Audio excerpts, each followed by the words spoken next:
The attack on marriage is not without careful construction and thought on the part of the secularists. Why would they attack marriage? Number one, in Genesis, we find that God says, I'm going to create you in my image. No male by himself, the full image, the full spectrum of God's image. God is neither male nor female. God has the strength historically associated with masculinity. God has the tenderness historically associated with femininity and the nurture capabilities. That being the case, God is neither male nor female. So for us to have the full spectrum of who God is, his characteristics, the result is we have to have male and female come together. As male and female come together as one, they together represent the full spectrum in the covenant of marriage of the nature of God. When he made us in his image, he's speaking of us male and female coming together, and there we represent the fullness of Godhead. So if I were the enemy, I'd want to destroy the definition of marriage so that imagery would be forever destroyed. We go from Genesis to the end of the book, in the book of Revelation. It says Jesus and the church will get married. That's the final consummating event of all of human history.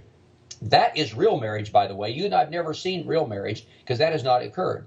All we have is a facsimile thereof on earth. Paul says that's a mystery. We can't understand Jesus and the church coming together.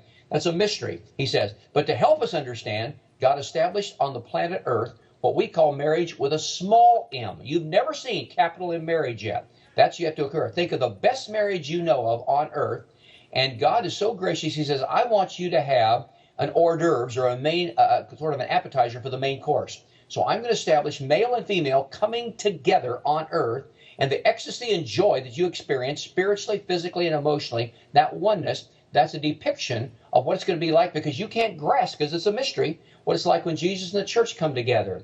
In fact, even the delight of sexual expression, the joy of sexual expression within covenantal marriage, that is the depiction we find in Psalms. It says, at thy right hand are pleasures forevermore. The day will come when the church of Jesus are united with great ecstasy and joy. People say, why is there no marriage in heaven? Because there is marriage, real marriage in heaven.